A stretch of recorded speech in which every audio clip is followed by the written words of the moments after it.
Assalamualaikum warahmatullahi wabarakatuh. Perkenalkan, nama saya Muhammad Abdul Razak, Sarjana Pendidikan Agama Islam, Magister Pendidikan Agama Islam. Saya merupakan salah satu dosen di Universitas Muhammadiyah Kudus dan mengampu mata kuliah ibadah, akhlak, dan muamalah. Video ini dibuat sebagai salah satu persyaratan pengajuan sertifikasi dosen pada tahun 2025 dalam unjuk kerja Tridharma Perguruan Tinggi PDD UKT PT dalam bidang pengajaran. Mata kuliah yang akan dipaparkan dalam video ini adalah mata kuliah ibadah, akhlak, dan muamalah pada mahasiswa S1 Kebidanan Universitas Muhammadiyah Kudus. Dalam kesempatan kali ini, saya akan memaparkan mata kuliah yang saya ampu, yaitu mata kuliah ibadah, akhlak, dan muamalah yang merupakan mata kuliah wajib pada semester 4 dengan bobot 2 SKS teori. Mata kuliah ini diharapkan dapat memberikan kemampuan kepada mahasiswa tentang konsep ibadah, akhlak, dan muamalah, sehingga mahasiswa mampu mengimplementasikan atau mengintegrasikan dalam perilaku kehidupan individu dan masyarakat. Sebagai dosen, kita harus melaksanakan Tridharma Perguruan Tinggi. Salah satunya adalah pengajaran, di mana dalam kegiatan pembelajaran ini saya menerapkan metode presentasi interaktif dan tanya jawab. Capaian pembelajaran lulusan atau CPL pada mata kuliah ini terdiri atas dua aspek, yaitu aspek sikap dan aspek keterampilan umum. Pada aspek sikap, mahasiswa memiliki karakter Islami dan integritas yang baik dalam kehidupan bermasyarakat dan bernegara. Sedangkan dalam aspek keterampilan umum, mahasiswa memiliki kemampuan pengelolaan manajerial dan kerjasama, manajemen diri, dan mampu berkomunikasi dengan baik secara lisan maupun tertulis. Capaian pembelajaran mata kuliah ini yaitu mahasiswa mampu menjelaskan, mengelompokkan, membedakan, dan memberi contoh dari ibadah, akhlak, dan muamalah. Proses pembelajaran pada mata kuliah ini dengan menggunakan dua metode, yaitu presentasi interaktif dan tanya jawab. Metode presentasi interaktif adalah metode penyampaian informasi yang melibatkan audiens secara aktif sehingga memungkinkan terjadinya komunikasi dua arah. Sedangkan metode tanya jawab memberikan kesempatan kepada audiens untuk menanyakan atau menggali informasi lebih lanjut. Pertemuan dalam mata kuliah ini sebanyak 16 pertemuan, di mana 7 pertemuan dilaksanakan sebelum UTS dan 7 pertemuan dilaksanakan setelah UTS atau sebelum UAS. Evaluasi pembelajaran pada mata kuliah ini meliputi aktivitas partisipasif sebanyak 35%, penilaian proyek sebesar 40%, ujian tengah semester sebesar 10%, dan ujian akhir semester sebesar 15%. Demikian informasi yang dapat saya sampaikan untuk mata kuliah ibadah, akhlak, dan muamalah bagi mahasiswa S1 Kebidanan Universitas Muhammadiyah Kudus. Untuk berikutnya, saya akan menyampaikan cuplikan proses perkuliahan, ibadah, akhlak, dan muamalah yang saya lakukan secara tatap muka di dalam kelas. Selamat menyaksikan dan wassalamualaikum warahmatullahi wabarakatuh. Baik, assalamualaikum warahmatullahi wabarakatuh. Waalaikumsalam warahmatullahi wabarakatuh. Apa kabar? Alhamdulillah baik. Baik. Untuk mengawali perkuliahan kita pada siang hari ini, saya minta perwakilan dari teman-teman semua satu untuk bisa memimpin doa terlebih dahulu. Semoga perkuliahan kita pada siang hari ini nanti bisa bermanfaat bagi kita semua. Monggo, siapa yang ya, silakan Mbak. Baik teman-teman, sebelum kita mulai pembelajaran pada siang hari ini, marilah kita berdoa terlebih dahulu. Doa mulai.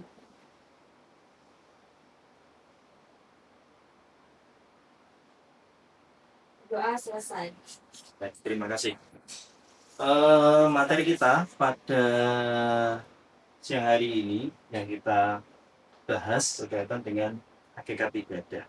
Nah, sebelum kita masuk pada materi pada siang hari ini, saya ingin mengasah fokus dari teman-teman semua karena kebetulan ini sudah siang hari. Ya, mungkin ada yang merasa ngantuk, capek, nah, supaya kita bisa mengembalikan fokus kita untuk kuliah pada siang hari ini akan ada sedikit ice breaking ya. Bisa diperhatikan atau disimak.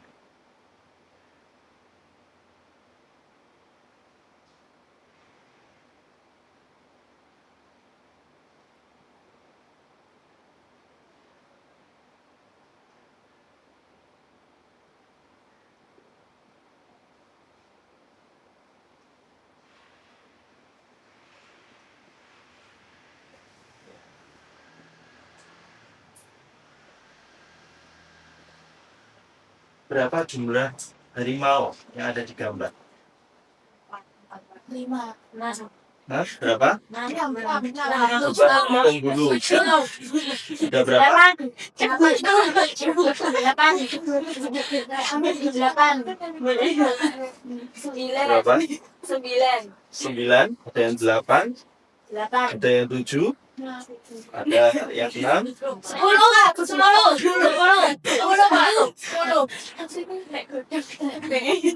Oke, 10 ya. Coba kita lihat. Ada berapa? Kita hitung ada berapa?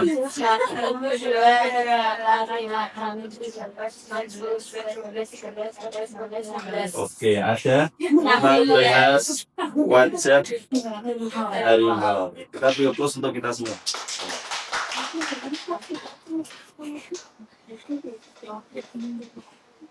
Kita kembali untuk pembahasan.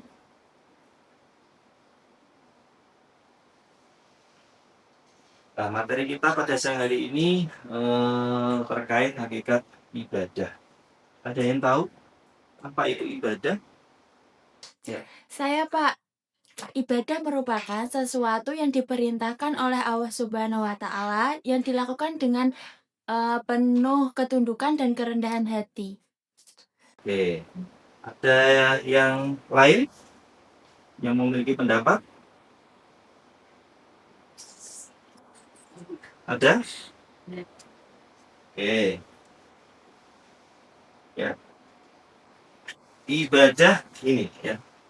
Ibadah adalah sesuatu yang diperintah oleh Allah Subhanahu wa taala bukan karena adanya keberlangsungan tradisi sebelumnya dan juga bukan karena ada tuntutan logika atau akal manusia. Jadi memang ibadah ini adalah sesuatu yang diperintah oleh Allah Subhanahu wa taala.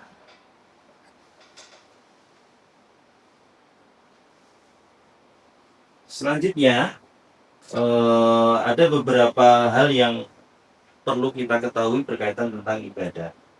Yang pertama, ibadah itu merupakan tujuan hidup kita.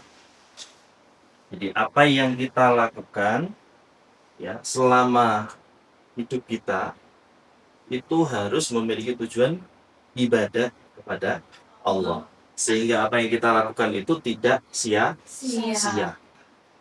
Jadi ada muaranya, ada goalnya. Yang kedua, bahwa hakikat ibadah itu adalah melaksanakan apa yang Allah cintai dan ridhoi dengan penuh ketundukan dan kerendahan diri kepada Allah.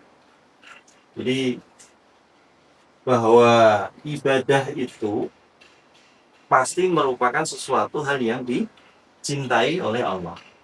Dan juga kita melakukan ibadah itu dengan harapan Allah itu ridho terhadap apa yang kita lakukan. Ketika Allah itu sudah ridho, maka apa yang akan terjadi kalau Allah sudah ridho itu? Ya, Allah pasti akan mempermudah segala urusan kita. Lalu Allah mencatat apa yang kita lakukan itu sebagai ibadah, dan ibadah muaranya akan mendapatkan pahala dari Allah SWT. Lalu yang ketiga, bahwa ibadah akan terwujud dengan cara melaksanakan perintah Allah dan meninggalkan larangan. Jadi kalau kita beribadah itu pasti kita akan berpikir bahwa apa yang kita lakukan ini merupakan perintah dari Allah dan kita akan menjauhi segala larangan dari Allah. Yang keempat, ya, kalau kita beribadah itu harus muncul yang namanya rasa cinta. Ketika kita sudah mencintai apa yang kita lakukan dan wujudnya itu adalah ibadah, maka disitulah Allah itu akan memberikan kebaikan-kebaikan yang akan kembali kepada diri kita sendiri. Lalu yang kelima, ada jihad di jalan Allah, yaitu berusaha sekuat tenaga untuk meraih segala sesuatu yang dicintai oleh Allah. Dan yang terakhir, ketika kita beribadah itu juga harus masuk pada definisi takut. Maksudnya apa? Takut itu tidak merasa sedikitpun ketakutan kepada segala bentuk dan jenis makhluk, melebihi ketakutan kita kepada Allah. Jadi kita itu beribadah itu ya harus ada muncul rasa takut dalam diri kita. Tapi ketakutan kita bukan takut kepada makhluk, tapi takut kepada Allah, sehingga kita dijauhkan dari hal-hal yang negatif. Sampai sini ada yang ditanyakan? Belum ya? Nah, selanjutnya terkait ibadah itu dibagi menjadi dua. Ya, ada ibadah mahdhah dan juga ada ibadah ghairu mahdhah. Apa itu ibadah mahdhah? Ibadah mahdhah adalah ibadah khas, ibadah khusus, yang mana ibadah itu terkait penghambaan yang murni, hanya merupakan hubungan antara hamba dengan Allah secara langsung. Itu ibadah khas. Selanjutnya ada ibadah ghairu mahdhah, yaitu ibadah am atau ibadah umum, yang mana ibadah tersebut di samping sebagai hubungan hamba dengan Allah juga merupakan hubungan atau interaksi antara hamba dengan makhluknya atau makhluk sesama makhluk Allah. Nah, itu masuk pada ibadah ghairu mahdhah. Ada yang bisa menyebutkan contohnya kira-kira dari definisi ibadah mahdhah dengan ibadah ghairu mahdhah? Berikan contoh, silakan. Ibadah mahdhah adalah sholat, haji, zakat. Kalau ghairu mahdhah seperti bekerja, berbakti kepada Ya, orang tua. oke. Ada yang lain? Dari sisi sini, sebelah sini ada? Contohnya kalau mahdhah itu sholat, sedangkan ghairu mahdhah itu sedekah. Oke.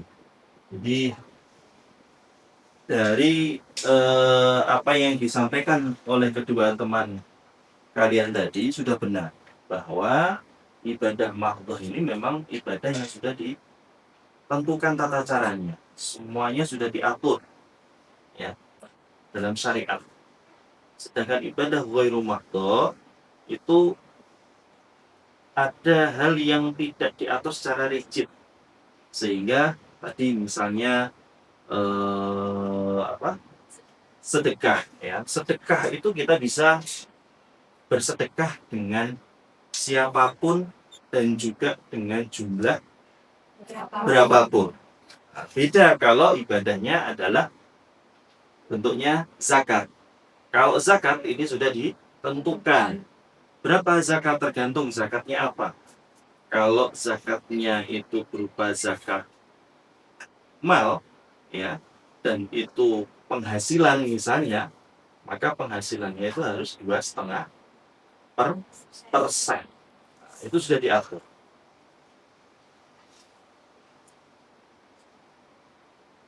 Selanjutnya ada prinsip-prinsip dari ibadah mahdhah. supaya kita bisa membedakan antara ibadah mahdhah dengan ibadah ghairu mahdhah, kita tentu saja harus mengetahui apa sih prinsip-prinsip dari kedua ibadah itu. Yang pertama, kalau ibadah mahdhah itu keberadaannya ini harus berdasarkan adanya dalil perintah, baik dari Al-Quran maupun dari As-Sunnah atau hadis. Tidak boleh ditetapkan oleh akal atau logika keberadaannya. Jadi harus ada dasarnya apa, perintahnya mana, ada tidak dalam Al-Quran maupun Al-Hadis. Yang kedua, tata caranya ini harus berpola kepada contoh Rasulullah SAW. Lalu yang ketiga, ibadah mahdhah ini bersifat suprarasional. Apa itu suprarasional? Di atas jangkauan akal. Sehingga ibadah ini bentuknya bukan ukuran logika, tapi wilayahnya adalah wilayah wahyu. Sehingga akal ini hanya berfungsi memahami rahasia di balik yang disebut dengan hikmah. Contohnya apa tadi? Misalnya sholat. Ya. Sholat itu bisa dirasionalkan tidak? Kalau perintahnya itu agak susah untuk dirasionalkan. Cuman kalau kita, kebetulan kita ini di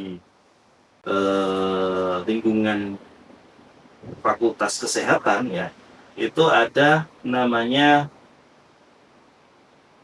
hikmah kalau sholat.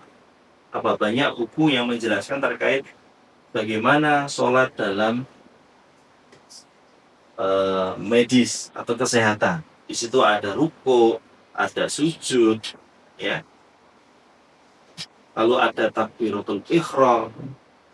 Itu dari konsepsi kesehatan seperti apa. Nah, di situ kita bisa mengetahui, tapi itu masuknya pada ranah hikmah. Oh, ternyata sholat itu bisa melancarkan peredaran darah misalnya.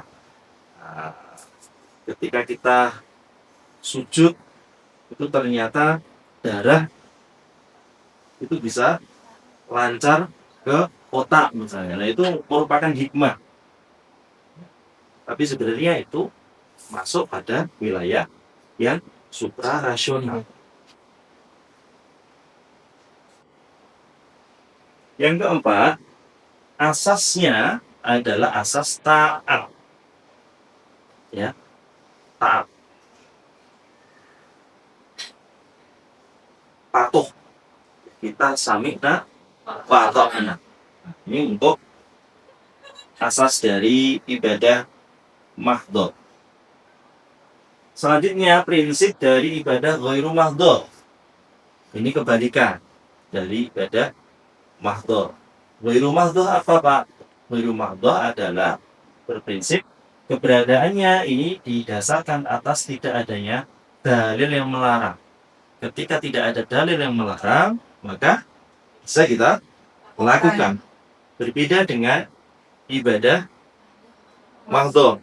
Mahdhah tadi, ibadah mahdhah harus berdasarkan adanya perintah.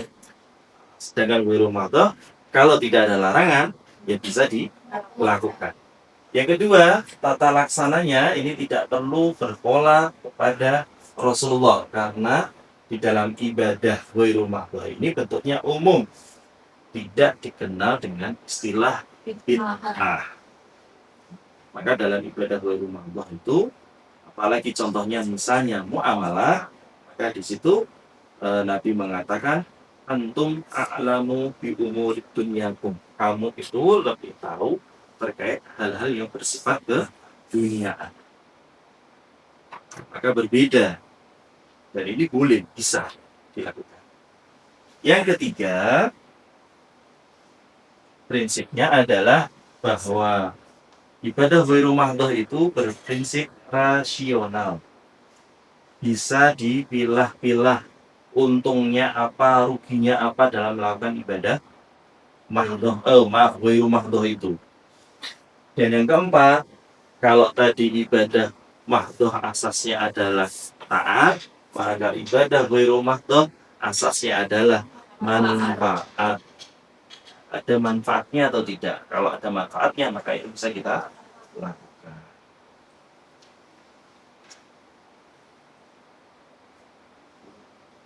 Oke, baik. Ada yang ditanyakan sebelum kita masuk pada fungsi ibadah?